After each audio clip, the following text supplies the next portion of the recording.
I'm Joe Thomas. Welcome to the Jupiter Joe Money Show. I almost forgot for a minute. I was going to say the Jay Zeager Show. That long in the past. But I've got a friend on the show today, Jay Zeager. Him and I know each other we were just trying to figure out, it's at least 15 years. Yeah, it's been just about that. It's crazy. We haven't seen each other. Anyway, this is funny. Jay and I actually got my start in radio with Jay. And one of the things that's interesting is that he emailed me. He says, I hope you remember me. And I'm like, of course I remember Jay Zeager. He was instrumental in actually me getting to figure out how the hell this stuff works, the radio business. Yeah, and when I reached out to you, it had been on my list for a long time. And I always remembered, I always enjoyed working with you when we were back there in those days. And I always thought, okay, I'm getting up to that point now. It's time to start thinking about retirement. Right. Now I need to call Joe, and Joe can help me with this. Well, it's funny. I never burn bridges, and it doesn't matter how long I've known somebody. I've got friends like you for years, and then all of a sudden, they contact me. I'm like, yeah, of course, come on in, Yeah. And I said, you got to do a show with me because I wanted to let people know what you do now and what you've done in the past. But one of the things that's funny about the thing that we were doing before is that there was a window over here. And you'd be in the window over there, and he would have these little cards and tell me, you got 10 minutes left, you got 5 minutes left. It was like the old, I don't know, just yeehaw kind of thing. Yeah. And it was funny, but it worked, and I got to learn how to do it from you, honestly. And you did it well. I was always thinking, this guy knows how to do his radio show, and this is good. I was bummed when I left the company, or when they told me to leave the company. Then I said, well, I don't get to do the show with him anymore. But I always watched you over time, through social media and things like that. Same with you. And I've been keeping up with you on Instagram, of course. So let's get into your background. Why don't you talk about it? Because you were also, I know you were a DJ on the Gator, 98.7. And we were talking, maybe we should do a show on music as well, because that would be, yeah. I'm sure you've got a whole repertoire of that stuff, So I was on the radio from 96 to 2012, and then I left and spent a couple years really just trying to figure out what my next step was going to be. And for a while there, I was, you're still kind of young and you're not thinking much about retirement. You're not thinking about money as much, which I will tell anybody, don't make that mistake. Yeah. And so I spent a couple years trying to figure out what my next step was going to be. I ended up going back on the radio with another radio station, which actually another radio station that you're on now. Uh-huh. So I went there for another about 2.5 to 3 years and ended up leaving that station. And I was at a point again where I'm like, okay, what am I going to do here? I can't keep doing radio. I got to figure out what my next step's going to be. And I happen to have a friend who worked for a nonprofit, and I was sort of looking at maybe that's going to be my next step. And so the day I called him, I said, hey, they're getting rid of our radio station. I'm going to be unemployed. And he said, don't worry about it. I got a job for you. Got me a job at a nonprofit. And at that point, I had already started like the real basic beginning of my auctioneering business. So I certainly wasn't thinking about it being any kind of career move or anything like that. I just kind of had a few of those that I started to do. And then I started working with this nonprofit, this first one that I worked for. And the biggest thing for me was the pay was extremely different than it was when I was in radio. And suddenly I had more money, much more money coming in. And so the first thing I thought of was at least be smart about this and put in as much as I can into my 401k, because, you and I had spoken about this earlier. I went through a position that I'm sure a lot of other people went. When I left the radio station, I was really naive about the money. All I knew was I have a 401k, and then I was at a point where I really needed money at some point. It was like, okay, well, let's dip into my 401k. Didn't think much about it. Called them. They're like, yeah, how much do you want? Okay, you want this much? Let's send this to you. And you think, oh, this is fantastic. Okay, I'm just taking this money. Yeah. If I could give anybody any kind of advice when it comes to that, your 401k is not a savings account. It's not a piggy bank. No, it is not. It's not you opening up the cookie jar. Right. And I ended up going through all of it probably in that 2 years. And as you and I spoke about earlier, I got killed on the taxes on it. Oh, yeah. People worry about it later or don't even know. Yeah. And they go, what the hell is this? I got a bill here. And what am I going to do with this? You know? And so when I started at the nonprofit, I was making good money and I was putting all that money aside. And then eventually my auction business started building up. And so that's when I really started looking at, okay, let's start figuring out what I need to do when it comes to my money with this. So you work exclusively for nonprofit organizations, charities, that kind of events, and you're the MC. You're the guy up there talking. I've seen your outfits, man, and they're really cool, by the way. I like it. Thank you. I like it. Well, so I worked for that nonprofit, and then on the side, I was doing these auctions, which I'm a benefit auctioneer, so I work for a bunch of different nonprofits. So there was, I guess you could say maybe there was a little bit of that conflict of interest. I was always very open with the two different organizations that I worked for. I said, this is what I do. I'm not fundraising for those other organizations, because that's what my two main employers were looking at is, are you fundraising for them? And I wasn't. But my big thing was I was making money more and more as the auction business went on. I was making more and more money through that business and through my nonprofit. So it got to a point where I feel like I kind of got smart and said, use the money from the auction business and just put it away and live off of what I'm making at the nonprofits. Right. And then recently, it's interesting, you came to me and we started talking about what you're doing for retirement now and what your plans are. And interesting enough, I always tell people, it doesn't matter what age you are, as long as you have a need and a goal to get this together, and that's what we just talked about, putting a plan, not just a plan, but a plan of action together for you. Yeah. And I know you said you feel better after we spoke about this, because we're doing your retirement now. Yeah. And when I left the first nonprofit that I worked for, I left there at the end of 2020. And at that point, like I had told you, I put 20% of every paycheck that I had there from the very beginning to the very end. I put 20% of my paycheck away into a 401k and left there, went about another year without working full time, but I had my auction business, I had my announcing business, and I was making decent money. So I didn't have to worry so much about money. And my expenses are pretty simple. I don't spend lavishly on things. I don't have fancy cars and all that other stuff. So I was okay money-wise, but I still wasn't at that point of I have to start getting myself set up for the future here. So when I went to work with the next nonprofit, the first thing I told them was, this is what I do with my auction business, and I'm not giving it up. There's, one of the other jobs that I have, I'm the Miami Marlins spring training PA announcer. Really? Yeah. I didn't know that. I got that job because the previous person that was in there, who I knew for many, many years, passed away. Oh, wow. Yeah. And they put me into that position, and I was very, very grateful. That was one of those things. That's a gift that falls into your lap. And I've told everybody, any organization that I applied for, I said, this is what I do. This is what happens during spring training. I'm not giving this up, because if you don't hire me, I can get another job at another nonprofit. Right. If I leave that position as the PA announcer for the Marlins, I'm not getting that job again. So you love this job? Oh, absolutely. Yeah, there you go. Yeah. And it was, so I had that. And then when I started working for that next nonprofit, it was the same thing. It was, I've got this steady income, I've got insurance, but I'm still making good money, and I'm making more and more money, because my auction business is basically, clients call me and say, we've got this gala or this dinner or this golf tournament, whatever, coming up, and I go in and I do the auction for them.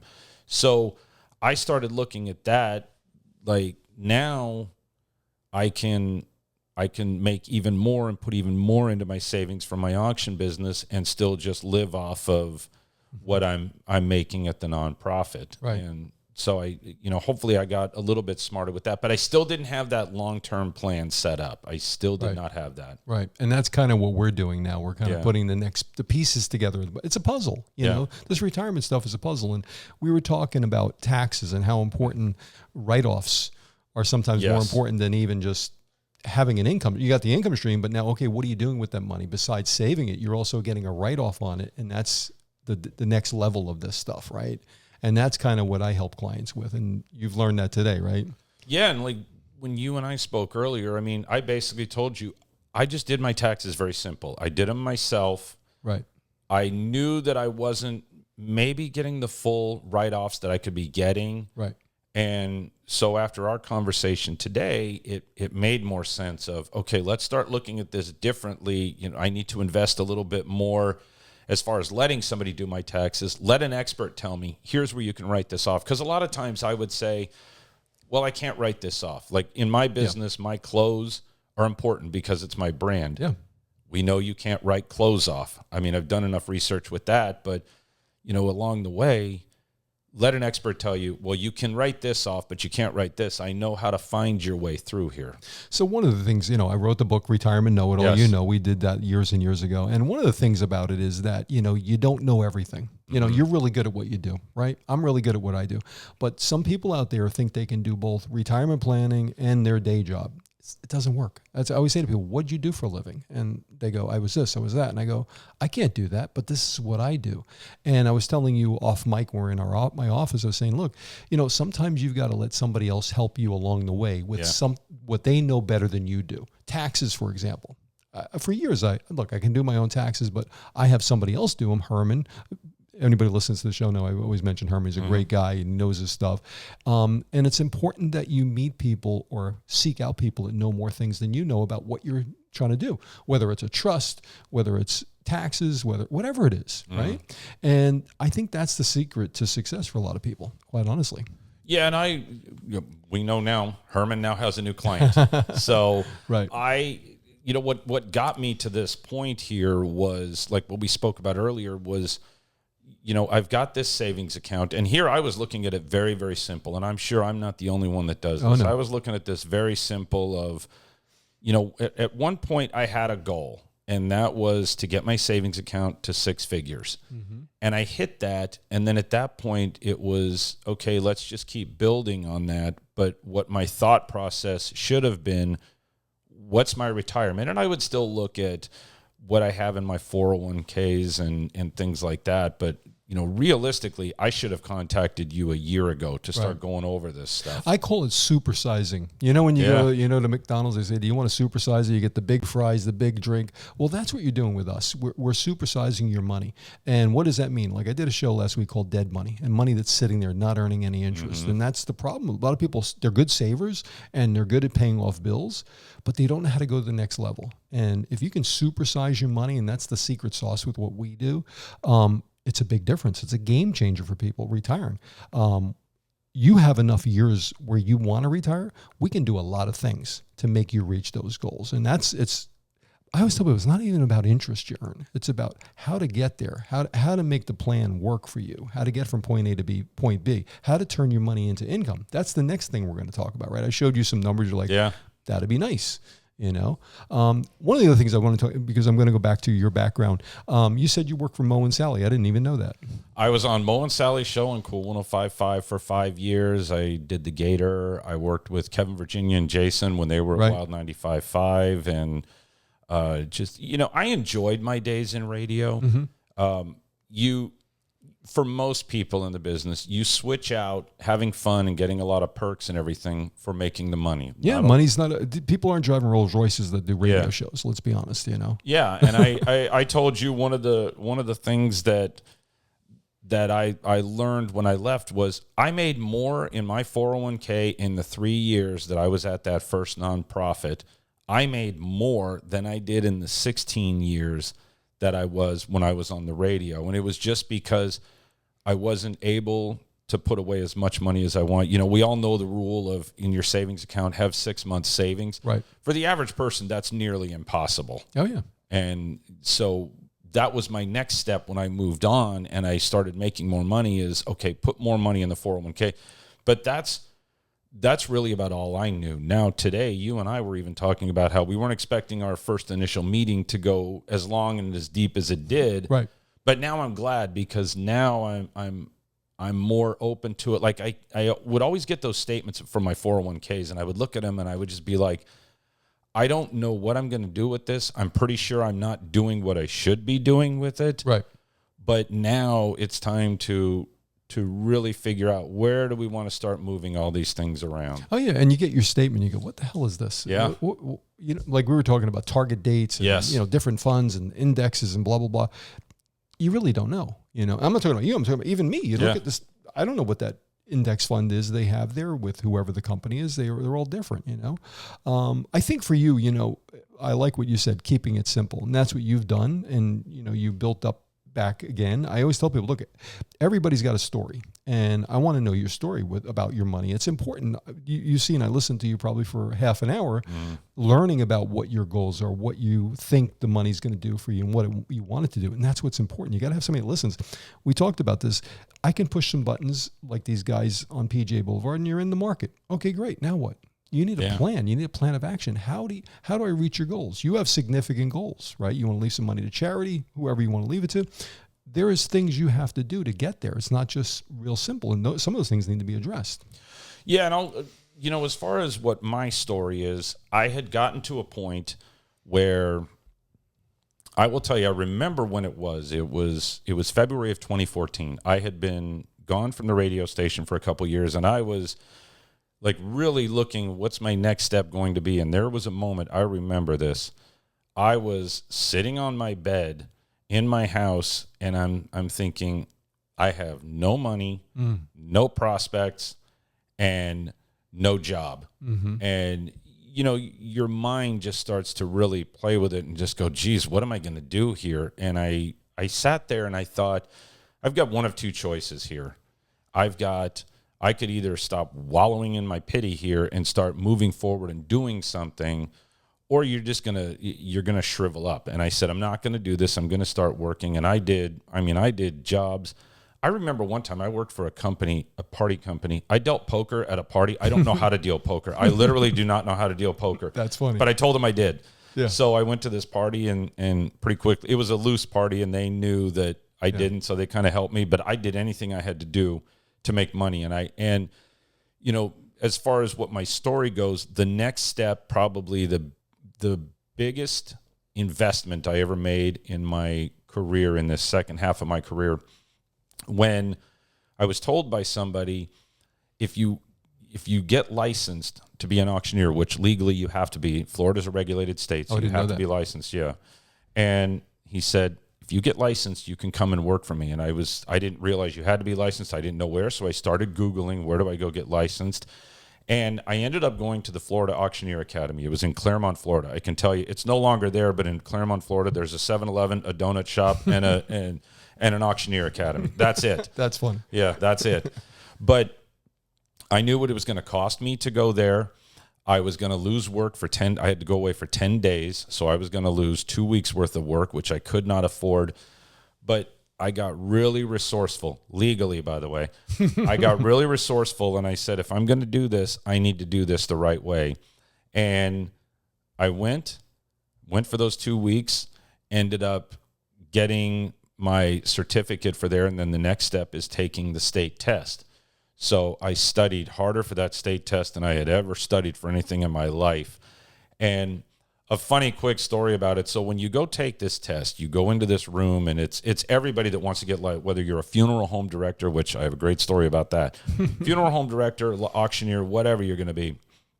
And you go take this test. You have 90 minutes to take it. And they tell you right then and there whether you pass or fail. They don't tell you what your score is, which I didn't care.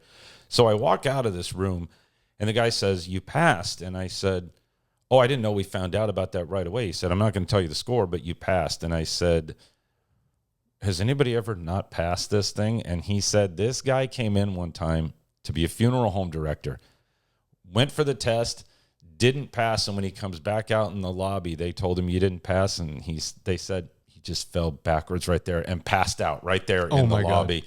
And I walked outside, and I remember just, I almost kind of broke down, and I thought, my life is now going to change. Wow. Now this is going to change for the better. And once I became licensed, it gave me more credibility, and I started getting hired more, and obviously working on my craft. Sure. But I started just at that point networking more, and really, like anybody else would do, I built up my business from there. And that's, sure. And then now here we are 8 years later. Mm-hmm. I'm where I'm at now. Beautiful. And it's funny, I've looked on Instagram because we've been following each other for a while, and I see some of the shows I don't call them shows, whatever they are, events. Mm-hmm. And these things are huge. I mean, these people spend a lot of money. Oh yeah. I mean, I see some of these events. What's the biggest one you've done that you can remember? As far as how much money, or just the extravaganza that it was, kind of thing. I've done, I'll do a gala for 900, 1,000 people. It's big. I've done, some very cool auction items. Like I auctioned off a trip for 12 people to go to Italy. You got to go to Tuscany. Really? And you got to stay at Sting and Trudy Styler's home in Tuscany for one night. And the following night, Sting and Trudy Styler make dinner for you.